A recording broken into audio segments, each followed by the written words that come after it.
Hi makers! In this video, we're going to talk about trimming fur with scissors. Our DIY puppet kits come with a very long, beautiful, thick fur, but sometimes you want a little less fur in certain areas. So first we're going to start by brushing the fur away from the natural direction it will fall, so against that grain.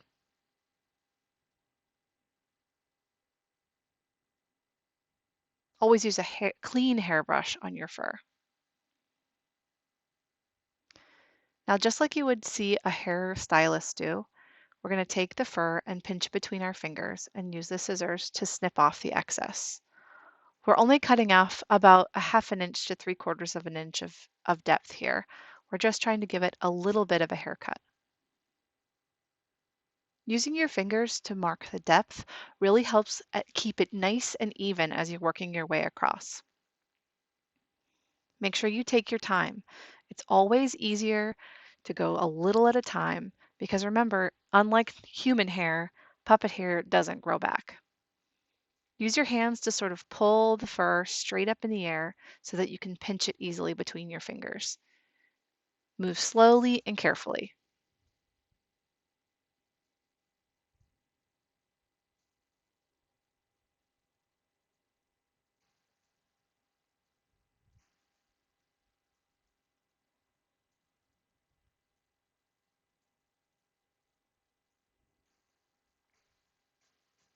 We're going to speed things up for a bit here, just to get through this a little quicker.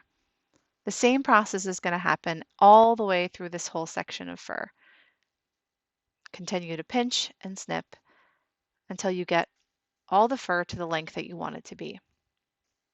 You can see here we've left the top section of fur long for comparison's sake. Once you're all done, give it a good brush down. Make sure you haven't left any long pieces. You can always go back and trim again if you need to.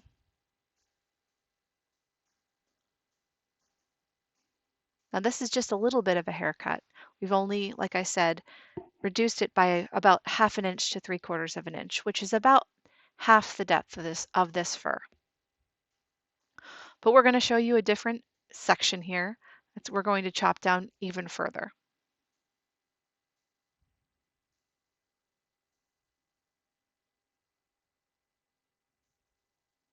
For this section, you may not even be able to use your fingers to pinch, so you're going to have to just use your scissors as a guide.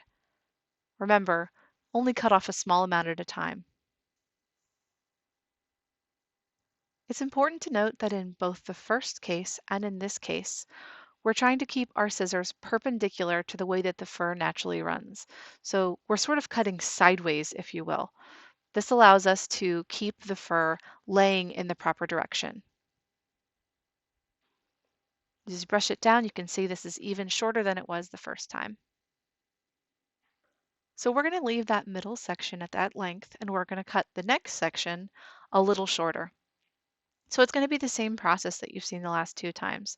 We're going to take small snips. We're going to hold the scissors perpendicular to the grain of the fur, and we're going to just cut a little more off.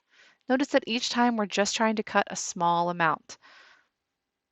Small steps are always better than big ones in this case.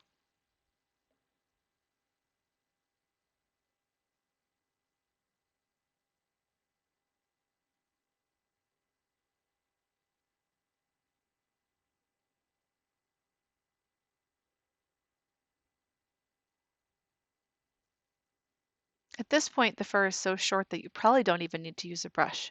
You can just use your hands to push it into position.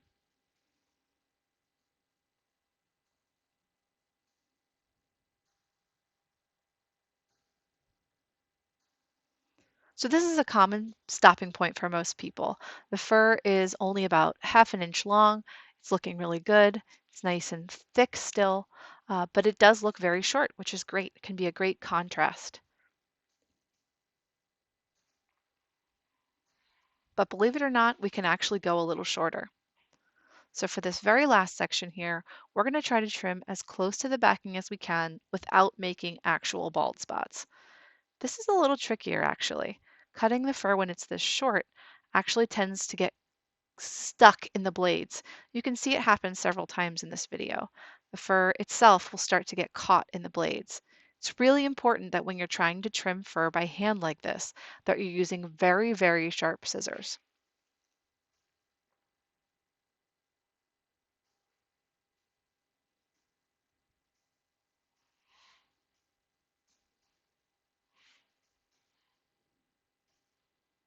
The other thing you may find as you're trimming this close to the backing is that you may need to turn your scissors so that the pile doesn't get caught in them.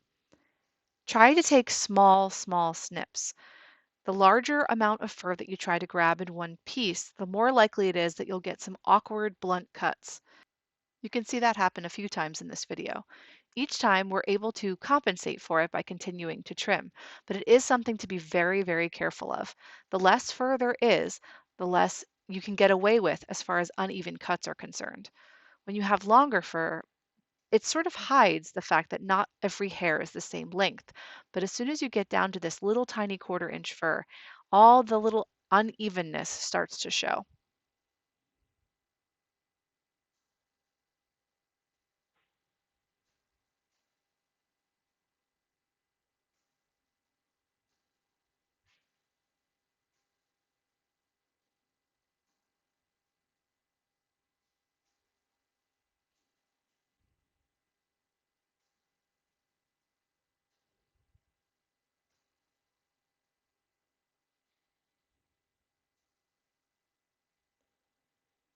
Now, you can see a very sharp line between the 1/2 inch fur and the 1/4 inch fur. So here we're just trimming it out a little bit and evening it up, trying to make sure that that demarcation is a little clearer, a little nicer, and a little less harsh. You can trim your fur however you like.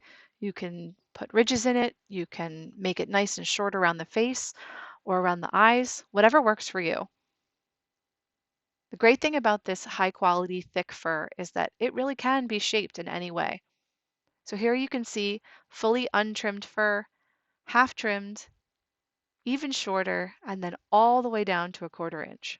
You have so many options when it comes to trimming your fur and making your character unique.